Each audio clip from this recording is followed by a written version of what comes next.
We got to mix the mission statement with the idea that everything is relevant.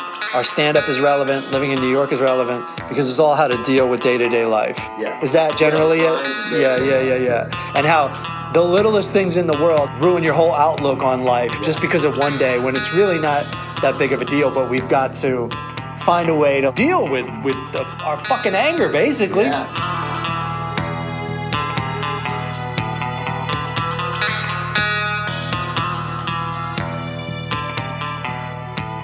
Hey, welcome to the Power of How. I'm Matt Fulcheron. The band is back together. Hey. Brendan Tassif, Daniel Torado. What's up? Kicking it live in the middle of September. The weather is finally nicer. It's turning. I'm finally in a good mood. I was like left in this apartment from my bout with COVID. To catch the listeners up, which I'm sure we explained last week, me and Daniel went to a gig in Virginia, and then when I came back, I pretty much had COVID as soon as I got back. And then my wife was out of town, and so I was just here for, 8 days, just not really able to go anywhere and just staring at the wall. God. And got caught up in, which I get caught up in a lot, even when I don't have COVID. I just caught up in, my career's got to work out this second. My career's got to work out this second. Refresh the email. Yep. Refresh the email. Check out Instagram. Maybe there's a fluke. Maybe the Power of How has 8 billion views all of a sudden. Oh no, it turns out it's my friend. You know what I mean? Oh, it turns out this guy, and it turns out this guy I met in Kentucky. Oh, he's blowing up now. It gets crazy. And then I talked to my wife when she got back, and it's just like, it doesn't have to work out now. It doesn't have to work out. It's already worked out. What the fuck? What's wrong with getting a job, taking it as it comes? Yeah. All this shit. I feel like, you can insist that your life goes exactly how you want it to go. And there's this book I read called, and there's even a documentary version of it on Netflix called The Subtle Art of Not Giving a Fuck. Have you guys read this? Yeah, I read that book. I read it. And the first time I read it, I'm like, yeah, but he still says you have to like give a fuck here and give a fuck there. And next thing you know, he's like, you have to give a fuck about what you believe in. And like, well, that's all I was giving a fuck about. I got so angry. I've sacrificed so much. But one thing that the documentary is better than with the book is he explains the Metallica thing. Do you know the Metallica thing? No. So Dave Mustaine, who is Megadeth, huge metal band. He was Never heard of them. Well, they're huge, dude. They're fucking huge. I didn't realize you were making a joke. I was like, yeah, it doesn't seem like Daniel would have. They're considered one of the big four. Yeah, they're like Metallica. So thrash metal, it's the big four. Yeah. It's Anthrax, Metallica, Slayer, and Megadeth. Yeah. They're like the whole. They're still part of like the Holy Grail. Dave Mustaine, who is the center of Megadeth, right? He was in Metallica, and they did a shitty thing to him. They went to New York. They're from Northern California. They went to New York to record their first album, record songs that Dave Mustaine wrote. Like he wrote like half the songs. And they took a bus. They didn't fly to fucking New York. They took a bus from San Francisco to New York.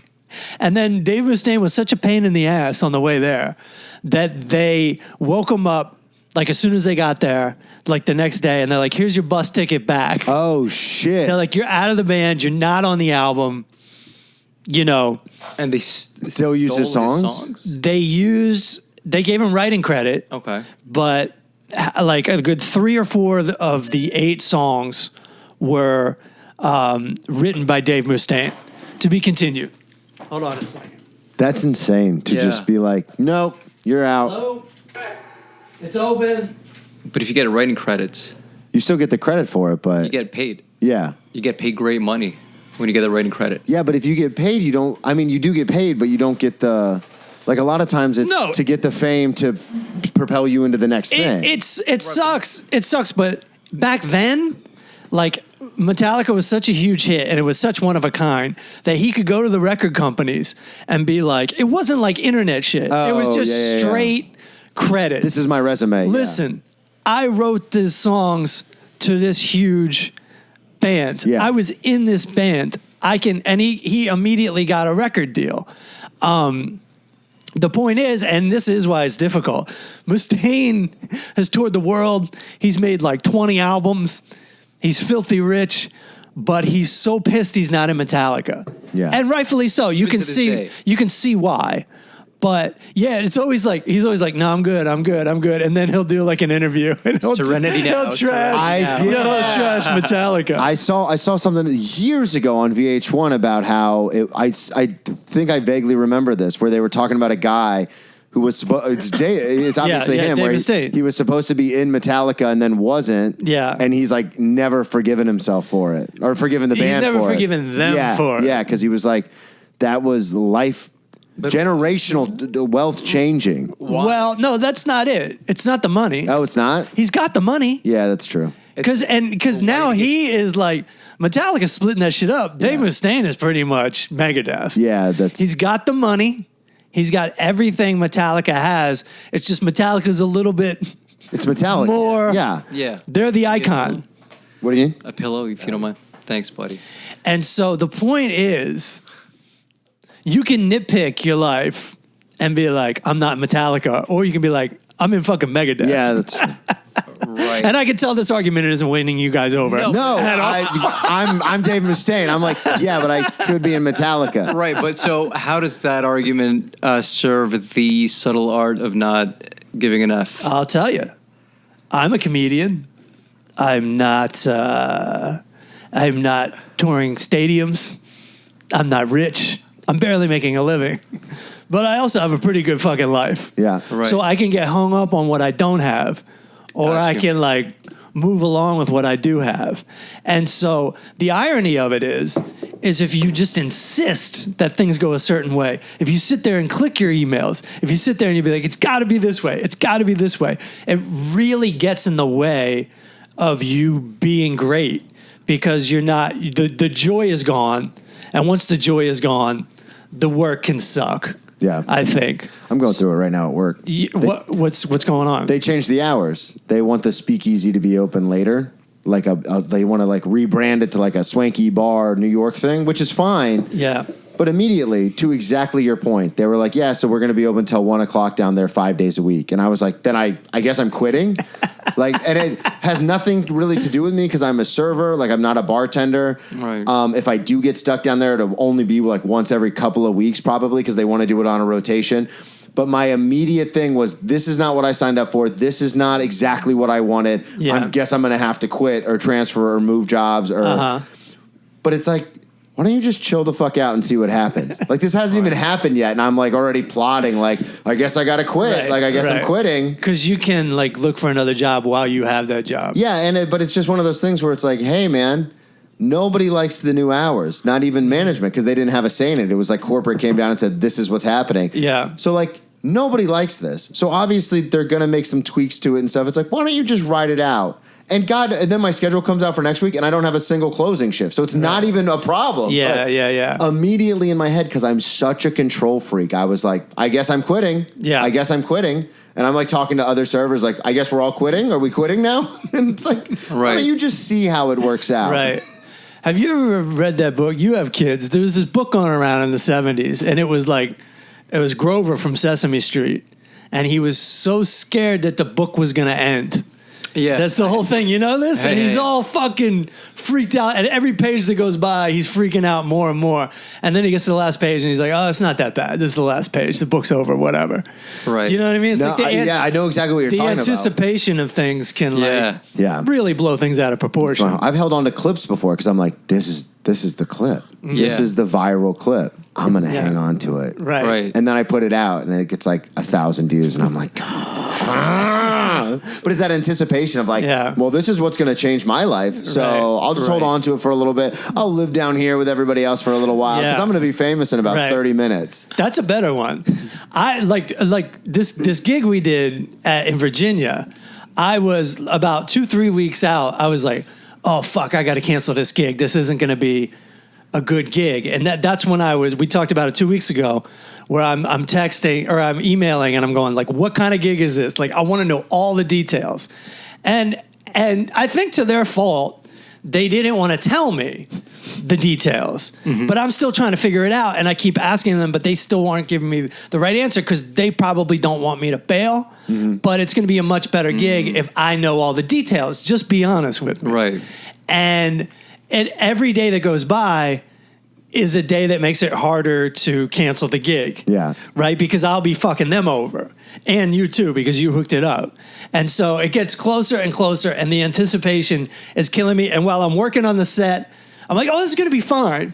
But as soon as I put the notebook down, I'm like, this is...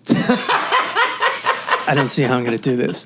To the point where the day of, I was like, let's do this. I got to get this out of the way.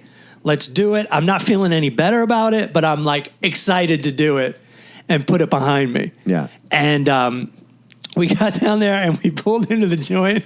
And Daniel goes, oh, this is an old folks home. And I was like, yeah, I know, man. Like, I was pretty much anticipating this is going to be an old folks home. Because they did specify 55 and They up. go, it's a community show. That's what I was going to ask. They're using these Yeah. fucking words. Yeah. Yeah. It's a community show, 55 and up. Right. Well, I would have given you the payback if there was at least one 55-year-old in that room. Right. It was like... Well, the booker who looked 32 was actually like over his 50s. Yeah. Right.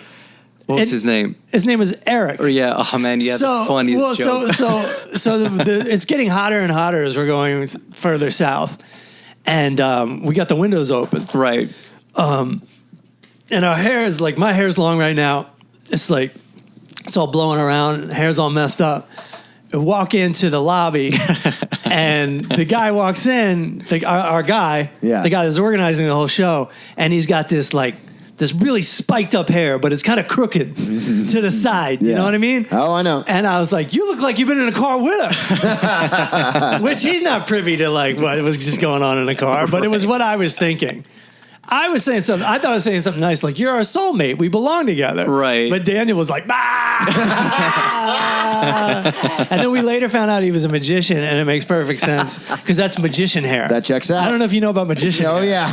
But it's always like kid and play on a white person. Yeah. Right? Right. So like Tilted, short on the side and like just sticking up on top, like you just saw a ghost or something. Yeah, the cool thing is he just needs to snap his fingers and his hair gets like that. Ta-da! So then my attitude soon changes. My nerves are gone because he's like, yeah, you're going up first. He's like, yeah, just do like how he goes, this is what I love to hear. As much time as you want. He goes, do whatever you want. Right. And I'm like, oh, get over here, you son of a bitch. You know what I mean? Like, I want to give the guy a hug because that is such a relief. Right. Do whatever you want. And then he throws out the number 30. You want to do 30? Do 30. I'm like, oh, I'm doing 30. Now I'm excited. Not only am I going to get this show over with, but it's like, it's not going to be that hard. Because quite honestly, 40 opening at an old folks home is quite the hill to climb. Yeah. You knock it off 10 minutes, it's like adding 5 years to your life. Yeah. And I go in the room and I've got this great attitude and I'm starting off and it's great. And I wrote some jokes. I got in all nice. And then just kind of hit the wall around 5 minutes in to where it's just like no laughs. Which is weird because I only saw his first 5 minutes. Right. And I was like, he's got it. And you walk killing. Out. I walk out like, let me get in my zone because I'm on in 25. Right. Yeah. And then he was just like so smooth. He's like, why was he worried for anything? You know, it's Matt. Matt's great. I wrote because we had a room in the old folks' home. Yeah, so we talked about that. So, that was what the room ended up being. Yeah. Okay. And it was pretty nice, honestly. Yeah, it was great. And that's what my joke was. I had an island in the kitchen, and to me, that's success. And then that's like, I'm watching a reality show, which all the rich people in reality show. And the opening joke was, it's like the Real Housewives of Fredericksburg. And like, we're off. Yeah. We're fucking off, you know? Yeah. And then it's just like... Dude, you're funny. You were charismatic. Yeah. You're smooth. Did you wear the suit? No, I wore a blazer though. Okay, yeah. And it just gets to the point where I just can't find the common ground with them or whatever. I can't, like the joke. The biggest laugh I got was a joke about a priest, which was like, oh, I guess I'm doing a joke about a priest. Like, fuck. Yeah. And it hit. Right. And I was like, this is awesome. And then eventually I was just cracked and I was just like, you guys are staring at me like I'm not speaking. Like I cracked. I didn't want to crack, but I fucking cracked. They wore me down. And this is like the funniest / most pitiful moment in my career. No exaggeration.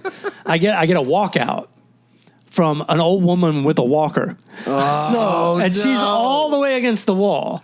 And she's walking out with a walker for like 3 minutes. She's walking out on like 4 jokes. The room, mind you, the room is the size of this one. Yeah. It's like maybe double the width. Yeah. So and she's just like going slow. It's like the beginning of Office Space where like the walker's beating traffic. And I'm just like, and it's, but I'm still not comfortable enough.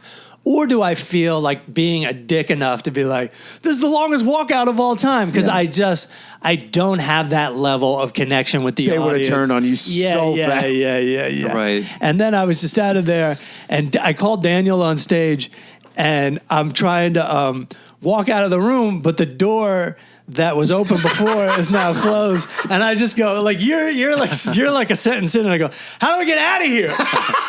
How do I get out of here? And you were like, I thought you were never leaving. I'm like, I'm never coming back here. Like I totally like fucking like pulled the whole 180 on the show. But now that it's a couple weeks ago, it doesn't hurt in the slightest.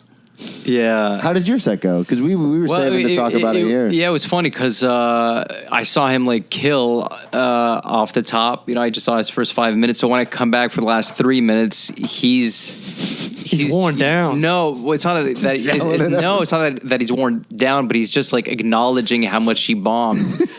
So I'm confused. You know, I don't know if he's kidding. I don't know what just happened.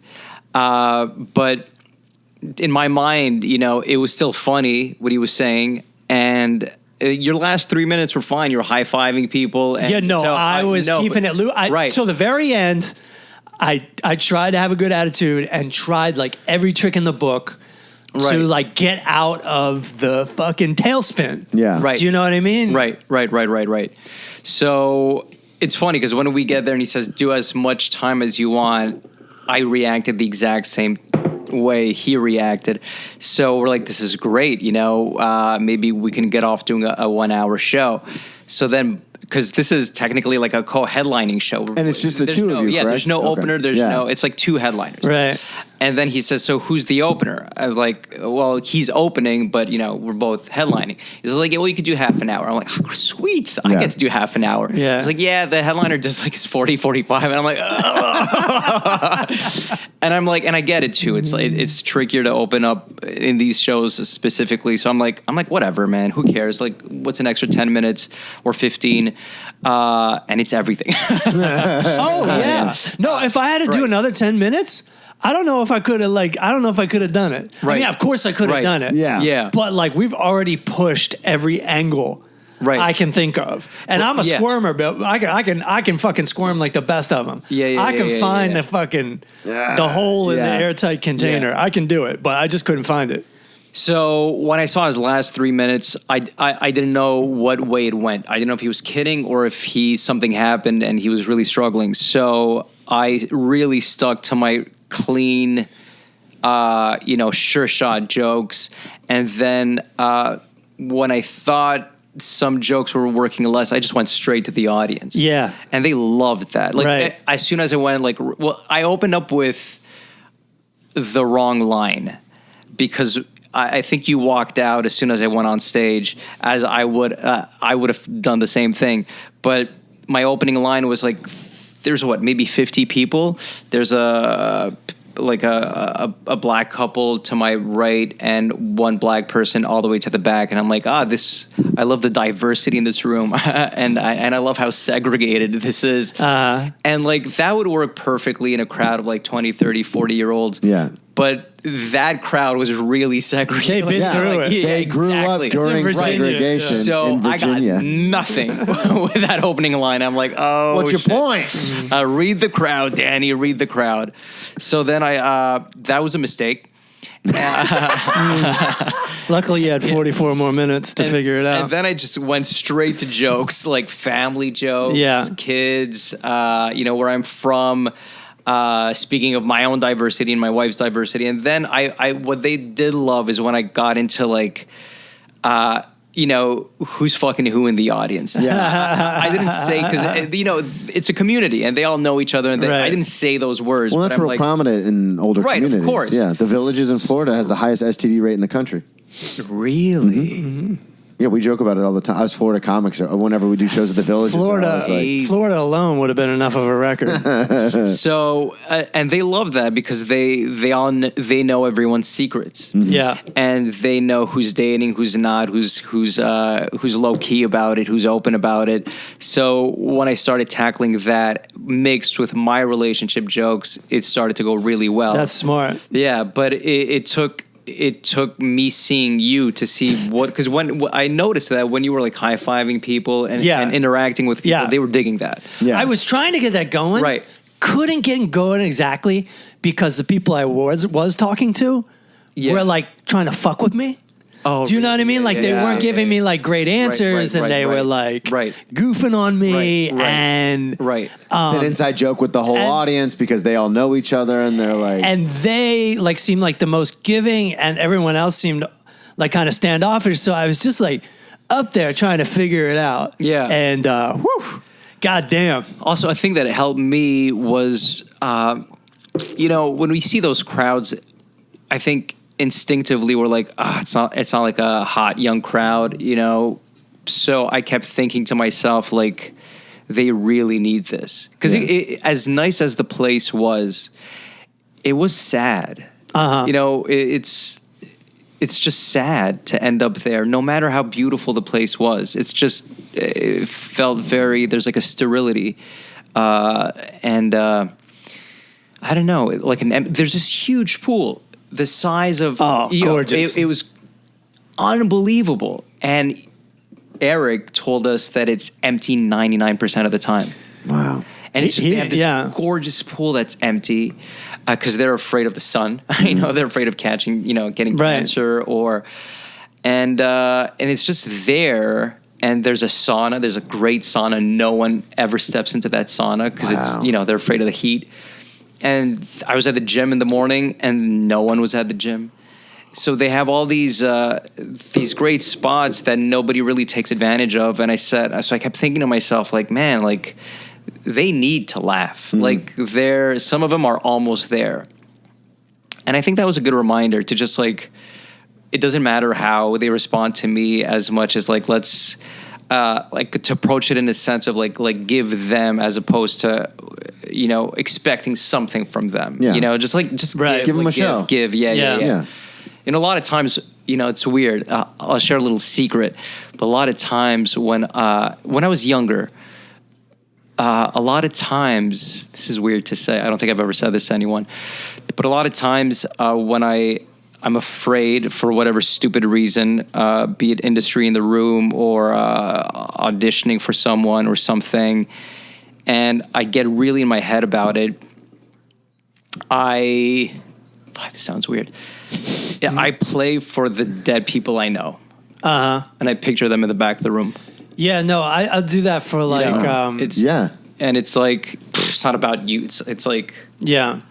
Let me give to you guys. Right. No, sometimes I'll do that for people that are still alive. That's probably a better idea. If there's somebody in the room that I'll just be like, let me entertain Jeff. Yeah. Like, this might not go my way, but let me act like let me do exactly what somebody who gets me would like to see.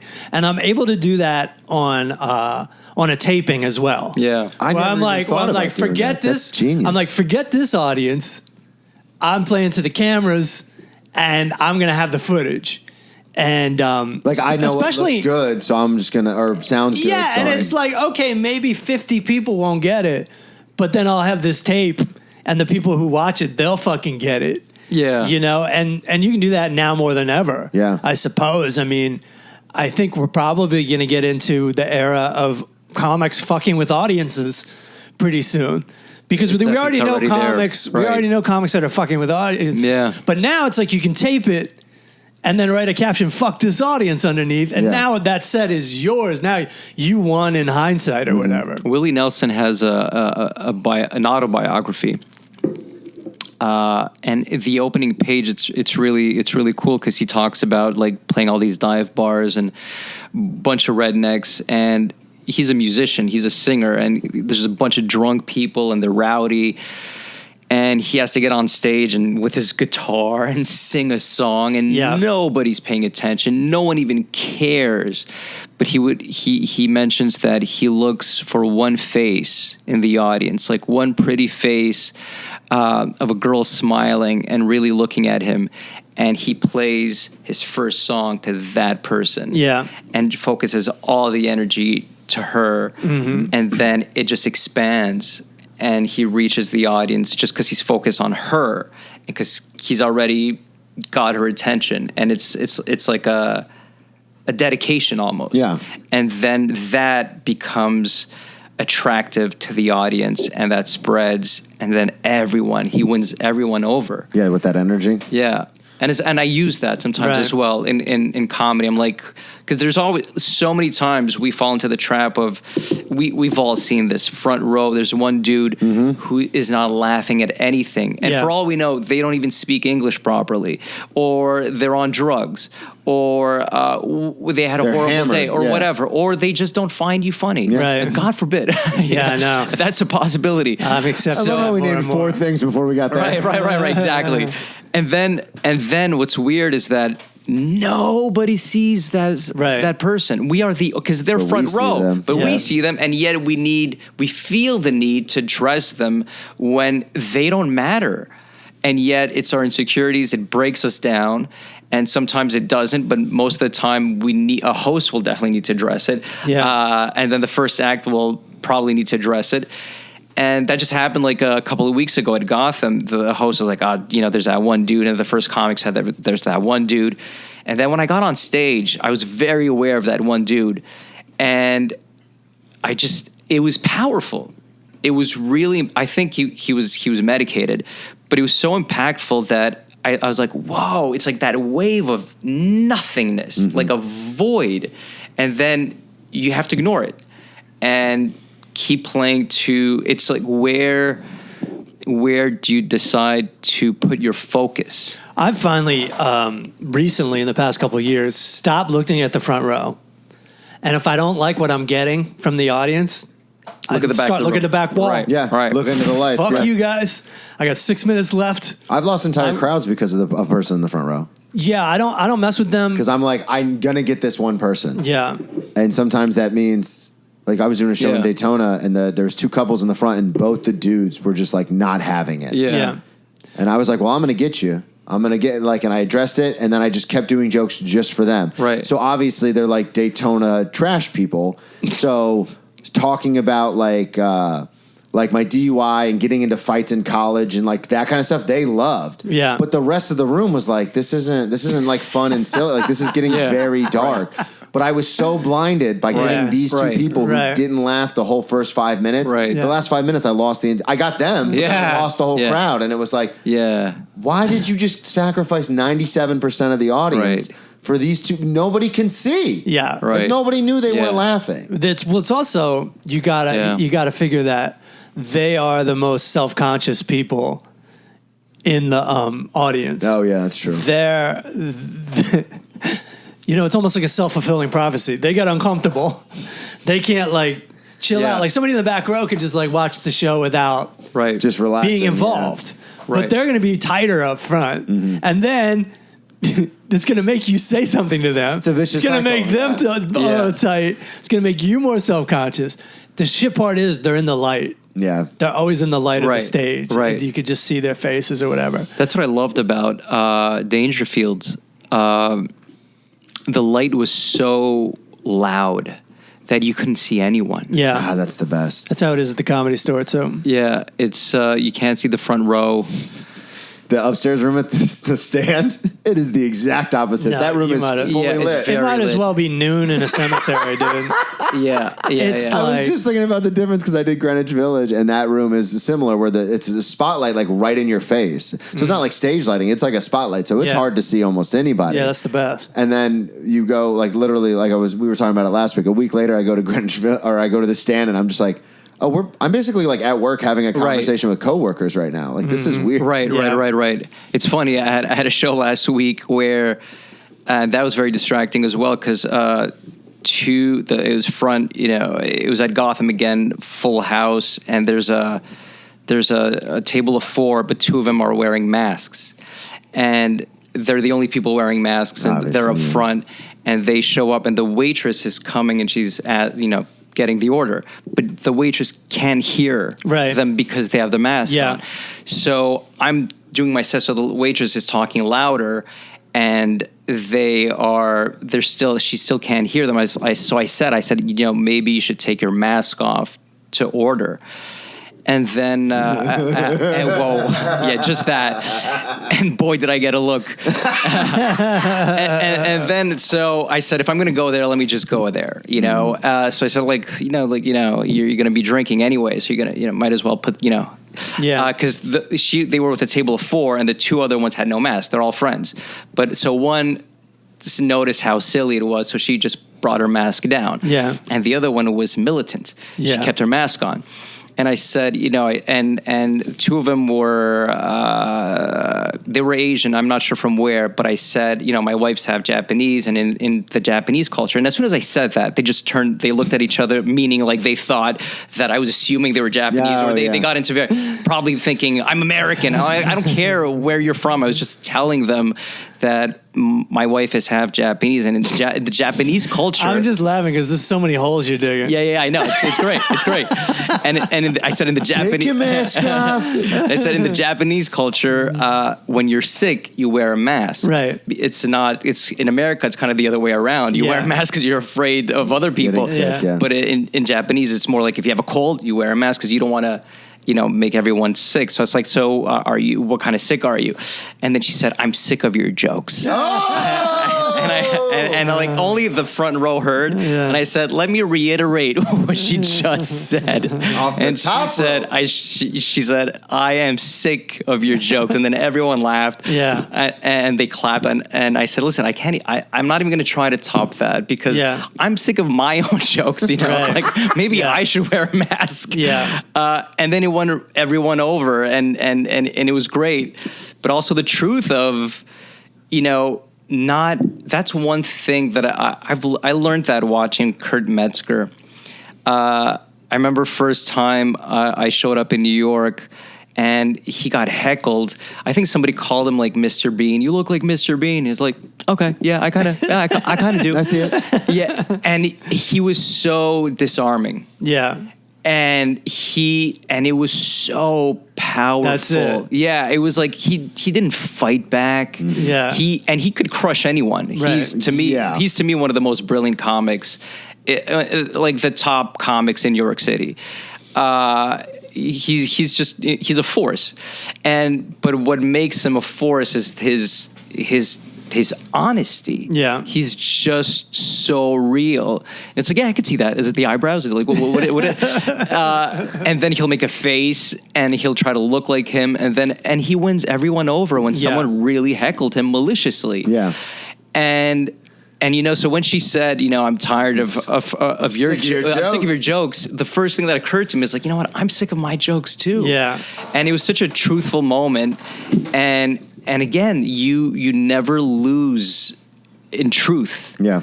And it's just a great lesson. Such a great lesson to not be afraid and take the punches. Like you roll with the punches. And sometimes your best, as what was his name? I think it's Musashi who said this. Your best defense. I gotta quote a Japanese person. Well, you have to. Musashi. It's hard to hear them through their masks. Right. You got a bullhorn it. We got the clip. So that was like Shaq and Kobe right there. So Musashi would say your best defense is a good offense, and your best offense is a good defense. And that you see that in boxing, you see that in business strategies, you see that in It's true, and it's true. It's like sometimes the best way to fight back is just sit back and because they know. If you've seen the Rocky movies, right, you know, you can take a couple hundred punches and still win. Well, that was Muhammad Ali's whole thing, or lose. Yeah, let's not forget he lost the first one. Right, we always bring it back to Rocky. Those movies are so funny because they don't even put their hands up. No, they just trade. Right. What I've noticed in the last few years is because Matt and I have talked about this, and I think you and I have talked about this too, but the crowd will sense because I get openly defensive when someone heckles in like a very negative way, and that always goes bad. Yeah, and I think it's because the crowd can genuinely see like I'm almost like upset. And not in like a fun way, but like, because I've been heckled before and someone will just be like drunk, especially in the South where I'm like started comedy. People are just drunk at bars and they'll start saying stuff. And then I'll be like, do you hear what I'm talking about up here? Like, you can come up here and I'll kill you in front of all, I'll kill you in front of all. And people immediately are like, whoa, dude, like relax. Like to me, they're like, chill out. He was making it like a off the. Yeah. So I definitely need to get better at just being like, yeah, man. No, but I think we spoke about this, but you know, heckling, there's malicious heckling and there's, you know, they think they're helping. There's just like good energy heckling. Like people think by participating, they are helping a show. And even though it might not be true, it doesn't come from a bad place. Right. Make no mistake. Just side note, people listening. Right. We don't want you to say anything. Right. Of course. But if it does happen. And how many times does it happen when they heckle you and it just makes the show better because you knew how to. And you have to let go of and do what you did and go, I've done it before. I'd be like, well, thanks for getting a bigger laugh than I've gotten this whole set. Right. But yes, you're right. Or something like that. Yeah. Like, I'll just give it up. Yeah. And it's just, that's a good defense. Right. You know, and I just made the mistake when I was younger of always fighting back. Yep. I thought, I've said it on this podcast before, I thought it was like hockey. We're like, oh, this is the fighting portion of the game. Let's fight now. Do you know what I mean? Like, I didn't know any better. I was a dummy. And it would hardly, I think it went my way sometimes, but it always disrupts the show. Right. It's never smart. Yeah. It ruins the kind of the flow. I mean, in my experience, again, because I'm at that stage now where I'm finally learning not to do that. And I think doing the show has helped a lot, like being more, like talking about it more openly and especially Daniel having more of a positive attitude on things and you too, Matt. But I've always been like, these are my laughs. Get the fuck away from my these are mine. Yeah, but this is my show. Yeah, but you know what? By acknowledging their joke, by acknowledging it, you automatically get a laugh. Yeah, you know. Yeah. So it's something I'm just now learning after 10 years. It comes back to you. George Wallace said there was a heckler documentary that Jamie Kennedy made years and years ago, and George Wallace said, "Yeah, if you want to get a laugh, go right ahead. I'm the one getting paid." Right. That's a great line. Go for it. That's a great way to think about it. Yeah, and it's so I don't know why we always need to. We feel the need to want to fight back because it's weird how I know to do that on stage, but I forget to do that in real life. Oh yeah. In real life, you feel like there's this like someone keeping score of your daily interactions. And you got to come out on top as like, and then I said this. Yep. Yeah. Goes back to the work thing with me. Wild. And it's so unnecessary. Your ego won't take it. And I love this story. I'm not sure if I share this story on this podcast. Maybe I can't even remember. It doesn't matter. I listen to Howard Stern. He tells the same stories once a month. Yes. Me too. He's very successful. I love that story from like a Buddha. This guy comes to his house and he starts yelling at him and threatening him. And he's really riled up and angry and comes to his home with like full of fire and anger and hate, and Buddha says, do do you ever welcome guests at your home? And it's like, yeah, but what does that have to do with anything? It's like, well, sometimes when guests show up to your house, they bring a gift. It's like, yeah, okay, so what's your point? Mm-hmm. It's like, well, sometimes you receive a gift, and sometimes you don't want a gift. Like, they'll give you something that you don't really need or you want. It's like, what are you saying? And he's like, well, you came to me in my home with all this anger, this hate. Yeah. And that's how I received you, and I'm letting you know that I don't want that gift. It's like, and it's such a... I picture Larry David on the other end, talking to Buddha. And it's such a peaceful way. Oh, this is the gift you're getting. Yeah. This is the gift I'm bringing. I'm going to leave it here at the door. I got a bow on it. No matter what, this is staying here. It's not coming back with me. But what a wonderful way to disarm someone and to fight back without fighting, mm-hmm. and to save your energy, because how they always win when you tap into the frequency of what I like to call, or I was reading Brothers Karamazov, and there's this priest who talks about getting sucked in the evil spirits. Mm-hmm. And I never saw it that way. But if you believe in that kind of stuff and you see someone is being aggressive, or someone's attacking you verbally, psychologically, emotionally, whatever it is, and then you tap into that frequency, you give in to that energy of evil spirits. Yeah. Mm-hmm. And when I picture it that way, I'm like, whoa, it's like sucking me in, and it's so strong, and I'm falling for it, and it won. Yeah. Because I'm angry.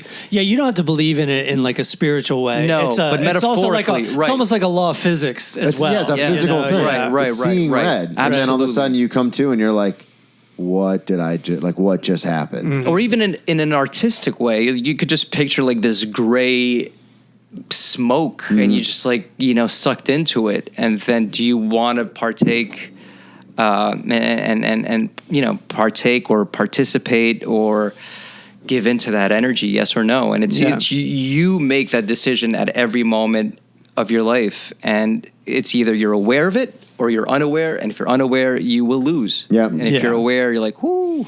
I'm like, I don't want your gift. Yeah. Keep your gift. Right. You have the receipt? Yeah. Right. I'd like to take this back to the anger store. Right. How about to the jerk store? Yeah. That's good. That's a good one. Speaking of masks, I was courteous enough when I was sick and I had to go do something that I put a mask on. But when you put a mask on in 2023, you feel like everyone's looking at you like, oh, hello, 2020. You piece of shit. Why don't you get the fuck out of here with that mask? Like you feel, maybe it's in my head, but I'm feeling the vibe of like, dude, we're not doing that anymore. Yeah. What are you doing? And you almost want to be like, I'm doing it for you. Yeah. I'm Japanese. I'm Japanese. Well, and there's also that whole like, are you sick or are you afraid of getting sick? Yeah. The mindset, because here you don't know. Yeah, because here culturally, you don't wear it for that reason. Exactly. So if I see someone who gets on the train and they're wearing a mask, I'm like, this fucker has COVID, and he's just out and about. Yeah, that's what I immediately think. Oh, okay. Well, I think you're advanced. I think most people go, we ain't doing that anymore, sissy. That's what I think most people. Maybe it's just my self-consciousness. No, because you guys both mentioned that. You guys are probably... Because I think I have no problem with masks, but sometimes even though I'll wear a mask, even when I'm not sick, because I'm like, oh man, COVID's up. Yeah. There's a lot of people on this train. Area. I'm putting it on. Yeah. I'm self-conscious about it. I put it on. But even sometimes I'll look at other people and go, oh, come on, man. Yeah. Like, we're still doing that. Yeah. And then the next stop, I'm like, oh, there's too many people on the fucking thing. But I never assume anyone has COVID. I honestly assume that fuckers don't care. Otherwise, I wouldn't have COVID. Yeah, that's true. Like people were trying to talk to me and be like, well, it's been 5 days. And I'd be like, that's what somebody said that got in my space. Right. You know what I mean? So I'm not doing that. The stops right here, You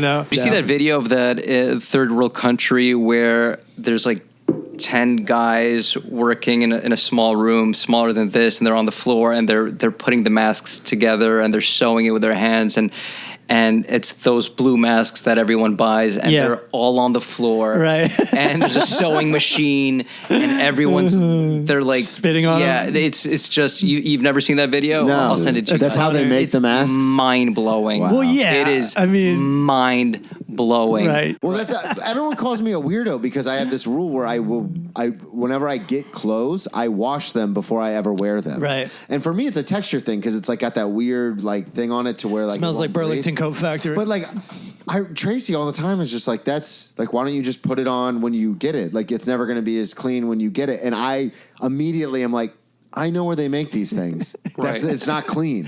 Like there's like cockroaches and rat feces and everything on it. It's like, I'm going to wash it before I wear it. And then it had to get here. Right. Yeah. Then it had to get stocked. Yeah. I never knew it was a weird hung. thing until like people would be like, why would you wash it? Like you just bought it. Like just wear it. And I was like, no, I have to wash it first. Yeah. It's like scrubs, like nurses who wear scrubs, and you see them in the morning taking the subway, sitting in the subway, and it's like the most like it's like homeless people sleep in the subway, and then they go with their gear to the hospitals. And where disease lives, and put on masks from a factory, and then they come back to the subway with wearing the same scrubs. And I approached a few of them on the streets, and I said, I'm not even kidding. We know you're not kidding. That's why it's funny. And I said, I just want to understand, like, why are you taking the subway when you're supposed to be in a sterile, clean environment to be in a hospital? Did they love that question? How did that go? After a 12-hour shift? And they all answered the same no, because I asked them in the morning. No, lunchtime. Okay, I would ask them lunchtime. I would see them, at a coffee shop, and they would walk in. I'm like, or I would see them in the mornings, and they'd be like, you know what? I know, but I guess we all do that. And it's the only job where everyone goes, like, you don't see a judge wearing a robe in the subway. Or it's like the only job where you travel and you need to change before. Like you're a waiter. Yeah. But we have a locker room. I change at work. And they have locker rooms too. Yeah. Yet for some odd reason, these are the people that need to stay clean, and yet they bring that subway rat-infested dirt to the hospitals where there's sick patients, and that's fine. Wow. I travel with my blazer on. I never knew about the outside clothes thing. That's a New York thing. What do you mean? There's apparently a whole world about this. When I first started dating Tracy, I went to sit down on her bed in my jeans, and she goes, "Whoa, what are you doing?" Yeah. And I was like, "I'm sitting down." She goes, "No, outside on her bed." Yeah. Oh yeah, I agree. And then she's like, 100%. But I just never knew that was a 100%. thing. But then she's like, "You don't need to use a condom." I'm kidding. I know nothing about the situation. It's funny because I have a joke. Just a joke. I think Phoebe Robinson has a book called "You're Not Sitting." I'm paraphrasing, but something like "You're not sitting on my bed with your jeans on." Yeah. Well, something like that. So obviously, where I'm from, and you don't use public transportation, nobody thinks about that because you wash your jeans, you put your jeans on, and then you sit in your car, which you would assume is relatively clean. It's your dirt. Yeah. It's just your dirt. They're going to get your dirt anyway. Right. Yeah. Right. So, I never thought about it. And then obviously when I moved up here with Savannah, we're both from the same area. So it never occurred to us. Right. And then when I started dating Tracy, she was like, I have to take all my shit. Like, it was a thing. And I was like, wait. She goes, people pee on the subway and masturbate on the subway, and like there's dirt everywhere and rats and roads. She goes, and I was like, yeah, didn't think about that. Never even crossed my mind. I don't even sit in the subway. You stand always? I always stand. Because if anything happens, I'm near a door. I like to be near an exit at all times. And two, I think it was the first time in history that because the homeless took over the subways towards the end of COVID, it was the first time in history that they had to shut down the subway to clean it. And so it's not clean, and I don't want to sit there and then sit in my own home. My kids are there. Yeah. I just take it. Yeah, I just me too. For someone who was so paranoid about catching COVID in 2020, like I just don't give it. I feel like you can get by. I feel like if you embrace the dirt, you can survive the dirt. And there's no way I can maintain a clean apartment. We were talking to Kristen's relatives in July when we were in Mexico. And it was so funny because they were talking, I forget what they were talking about, but I just said to them, whatever you're talking about is nothing. I'm like, we live in New York City. I go, it's disgusting. we're disgusting. Like, I had to throw that in there too. Like, we're part of the disgusting. Yeah. We're walking in with our shoes on. You can sometimes shoes never come off. You can even see it sometimes, like when you sweep up. You're like, what is this, like, tar? There's like, we go on the roof and come back down, and there's like little bits of whatever the roof is made of. Yeah, the roofing and stuff. And God, I mean, I say God knows what else. I know what else. I see it with my eyes. Right. Yeah, and we've all walked into that subway cart and walked out immediately because of that stench. Yeah. Like, whoa! Yeah. So I can't sit. If I can't even breathe that air, I will not sit. I will not sit. Yeah. And couches, even couches, now we have because we know if friends or whoever, family visiting, and everyone takes a subway, like, we always put a blanket on the couch, and, you know, when we do laundry, we clean the blanket. Yeah.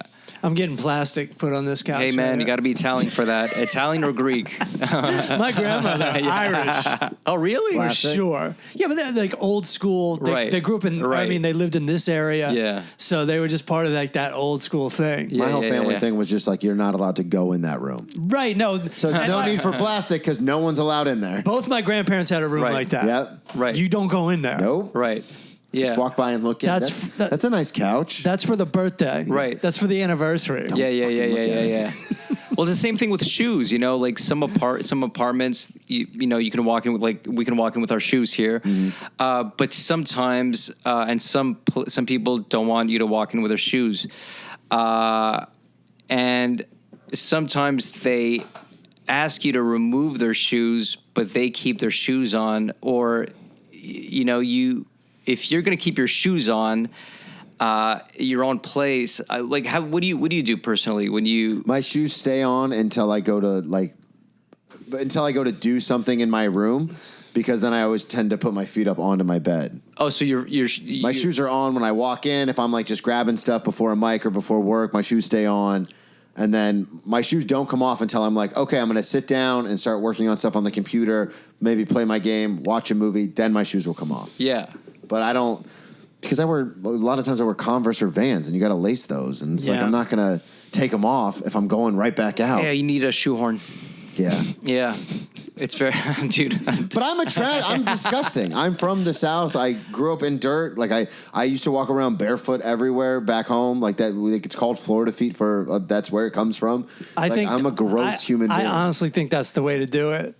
Until either you keep your shoes on or you take them off. We're off all the time. Yeah. I think you have to embrace the germs. You have to embrace everything. I agree with that too. And the more you embrace it, the more immune you're going to be to it. The stronger you get, yeah. I agree with that too. My older brother is a chemical engineer from Cornell. Except for New York. But that is pushing That's where I draw the line. I draw the line in New York. I do admit we're really pushing it. Yeah. Because I swept and mopped this apartment. Right. And the floors will never be clean, meaning there will always be something on your foot if you're barefoot. Yeah. Right. There's nothing I can do about it. And I've tried. Yeah. Sometimes I've cleaned twice a year and still nothing. My brother made a good point. He said the thing that's going to happen is where a lot of these super viruses come from, and he is a scientist from Cornell, so he knows what he's talking about. Fake news. Is the fact that people use so much sanitizer and antibiotics and stuff that they just completely destroy their immune system because there's never anything interacting with it. He was like, yeah, sometimes you got to eat dirt. Like, that's how you build your, not literally, but he's like, that's how you build the immune system, is interacting with this stuff. Right. I've stopped taking antibiotics since I'm 19. Oh, really? Yeah, like I had mono. Oh, yeah, you told us the story. Yeah, they were like, the doctor, without even seeing me, prescribed me like antibiotics after antibiotics. And I at one point, I thought I was going to, I was so sick. And I think it was from all the mix of antibiotics that he didn't even know what he was prescribing me or whatever I was getting. He never even saw me physically. Mm-hmm. So I made a decision to, like, that's it. Whatever I'm going to get rid of, I'm going to get rid of naturally. And I remember once I had like a strep throat when I was like 21. I couldn't speak. I couldn't eat for a week. Mm-hmm. They're like, hey, go get the antibiotics. Go get. And I'm like, no, I'm just going to have like applesauce. And ride it out. Same thing with H1N1. That was like the worst. I was sick for like a month and a half. That's when I did the urine therapy. I drank my own urine. Did I tell you about this? I never told you about this. No, that I would have remembered. Yeah. Yo, I was so in Ayurvedic medicine. No antibiotics, please. No. Please. I got medicine coming out of my dick. In Ayurvedic medicine, there's this thing called urine therapy. So you drink your we've all seen your mom's house. We know your own urine. So it's supposed to boost your immune system. And I was so desperate to boost my immune system at one point after like a month of being sick, and I said, let's give it a shot. How was that for you? It was the most awful thing. It was the really? most awful, yeah. It was really. So my instincts are right on. Wait, but the second time I did it, was just as awful. And oddly enough, and I don't know if it was a question of time or a question of me trying that out, but within days I felt better. And I don't know. I do not have the answer. Days though. Yeah, like a couple days. You could have felt better anyway, right? I could have. I don't know. Yeah. I'll say that. But you're in here first, everybody. You're in therapy. Let's try it out. But it's a huge thing in Ayurvedic medicine. You know, Ayurvedic. Ayurvedic is the most ancient. It's like Indian. It's the most ancient form of medicine. Deepak Chopra, you guys know Deepak. Yeah. So Deepak was an Ayurvedic doctor. Is an Ayurvedic doctor. So everything he talks about is related to like his healing processes through Ayurvedic medicine, and it's quite fascinating. And in one of his books, he talks about a patient who is schizophrenic, and with one personality disorder, the patient is allergic to orange juice, and with the other personality, the patient is not allergic to orange juice. But when both of them ate their boogers, where are you going with this? That's a good question. I could tell you we're working up a joke. I could tell it's coming. It's coming. But I thought that was fascinating that within your same body, with a different chemistry and frame of mind, and a different personality, you are no longer allergic to orange juice. And he documents that, and he talks about it. I forget the name of his book. It's his first famous book. But yeah, look it up. I did an Ayurvedic treatment. It's insane. It's insane. I did this in Montreal, and she was like the only Ayurvedic doctor. And it was because she helps, not only physical ailments, but also psychological ones. And so I was going there for more like, therapy. Yeah. And she poured like this warm oil on what she called my third eye for like 45 minutes, and just pouring oil over my forehead. And by the time she was done, I was exhausted. I had like zero energy left. I was drained. And she said, all right, go home. Don't just relax. Don't watch television. Don't read. Don't get on the phone. All you need to do is relax. Just take it easy. I was like, all you did was pour hot oil on my forehead. She said, you have no idea how exhausting this is. And it was so strange because I had to live it. I had to, if you tell anyone I'm going to pour hot oil on your, third eye or forehead, you'd be like, okay, that's fine. Yeah. Not only was it extremely relaxing, but I was exhausted, and I was exhausted for like 2-3 days. And I called her up. I'm like, what is happening to my body? And she says, it's the process of healing. I said, I'm getting nightmares. And she says, that's normal. That's everything coming out from your subconscious, surfacing from the unconscious to subconscious to consciousness within your dreams. And after, I think, 4 or 5 days, I was starting to feel wonderful. And it's like, there's like so many things that we're so unaware of. Yep. And we're so stuck in our little bubble of like what we think works, and we shut down. And even me talking about this, and even looking at your face, you're like, this dude. Well, I can't wrap my head around it. Right, it's insane. Even me talking about it sounds weird, but I did it. And some people just live by Ayurvedic medicine, and some people think it's a sham. But all I can say is that my body experienced it, and I just the reality of me being exhausted from that for 2-3 days, and the nightmares that came with it, something happened. Yeah. Something happened to my body at a deep psychological level, and there was some form of healing that came within days. And you don't know until you try it. It's weird. It is very weird. How did you end up there? I found her online. I found her on Google. I was like looking up Ayurvedic medicine because I was reading Deepak's book, and I was just wondering, is there an Ayurvedic doctor in the area? And she was like 10 minutes away from my place where I live back home in Montreal. And she was wonderful. She makes you fill out a form like to get to know what kind of personality you are, because you could be like, I think. I'm not sure if it's like 3 or 4 personalities, but you could be like earth or fire or water. I think those are the 3 basic personalities. And then she assesses what element you are. And depending on that element, she approaches the healing a different way. Uh-huh. And it's like you guys heard of ayahuasca? Oh, yeah. Yeah. So like that's like a witch doctor from Peru, a shaman from Peru. And I have a friend. Whose father had lung cancer. He has a stage 4 lung cancer. Oh God! And all the doctors told him it's over. There's nothing we can do. Yeah. And I don't know how he found this guy from Peru. And he went to Peru. He went to. I'm not talking about a witch doctor from Brooklyn. Which is now it's very trendy. But he did the journey. He went to the mountains and he stayed with him for a few weeks. And then when he came back, his lungs were pink. Wow. I'm the medicine, whatever, staying with somebody for a couple of weeks.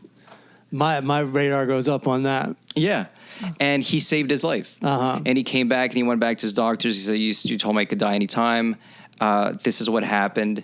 They said, we don't know what to say. He was so grateful for this man that he brought him back home to stay and live with him for a few months, and they became close friends. And when I heard that story, it was like it was mind blowing. It was mind blowing to know that there's other things that can occur, and I don't know if it's the medicine, I don't know if it's the energy, I don't know if it's the belief, I don't know if it's a combination of everything.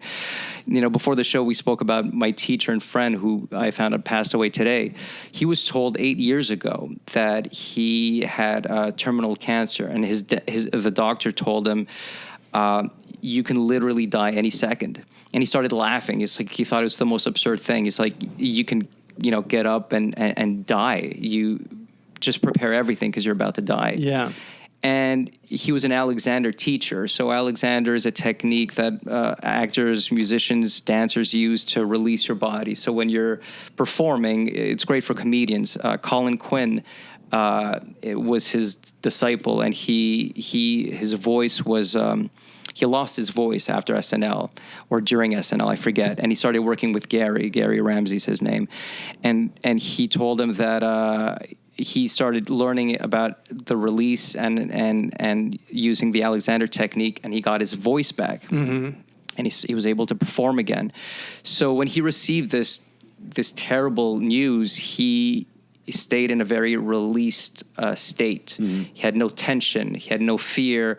He reminded himself to just stay released, and he was like a master at Alexander. So everything that came in was would go in him and go out. So he went calmly back home, and he started researching, like, how can I heal this cancer? And he found a hospital in Mexico called Sanoviv. And they had an Eastern and Western approach to medicine. And he saw 2 doctors here in New York and New Jersey, and they both told him, you're going to die. Mm-hmm. It's over. And he went to Mexico. He had no insurance. He wouldn't... all the insurance money that he was supposed to pay, he would pay to himself. Mm-hmm. So he would put $500 a month every month for like 20 years. And that was his emergency money if he needed. Right. And so when he went to Sanoviv, and the bills were crazy, it was like $30,000, to just be treated. And he was there for 3 weeks, and they cured him. They saved his life. Mm-hmm.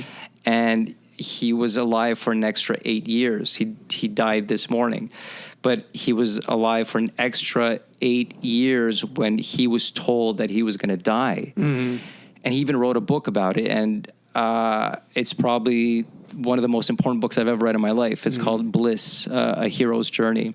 And he documents everything. He documents his journey and how he didn't let fear invade him. And even the doctors at Sanoviv told him they were so impressed with how calm he remained. And even in the last 2 weeks, because he lost mobility a couple of weeks ago. So he had to go to Chicago. His sister took care of him. And when he lost mobility, he couldn't get up anymore. And then he started losing his arms. And I would talk to him almost every day. I would check up on him. And I said, "How you doing?" And he's like, "Everything's going to be well. Like, it's a wonderful life." And I couldn't believe he was saying this in his deathbed. Right. Like, on his deathbed, he had this just accepting that what will be, and whatever will be wonderful. And at every moment, and then I even spoke to his sister, because I called him yesterday, and he couldn't talk anymore. So I spoke to his sister, and I said, can you tell me, because you've been with Gary all this time, you even went to Sanoviv with him 8 years ago when they healed him, / he healed himself. And I said, in the last 2-3 weeks in Chicago, was he ever sad? Was he ever angry? Was he ever fearful? And she said, no fear. Wow. No sadness. Well, no anger. I'm not even sick. I can't get there. I think we got to wrap it up. Yeah. That's inspiring. Thanks for listening to The Power of How. Thank you, guys. And come see us in Philly. And donate at Patreon, for Christ's sake. And we're out. Thanks for listening to The Power of How. Music by Daniel Torado. Artwork by Nelson Diaz. Follow us on all the social medias at The Power of How Podcast. Rate, review, and subscribe. And check us out at patreon.com/The Power of How Podcast. Send us some positive vibes in the form of U.S. currency. See you next week, everybody.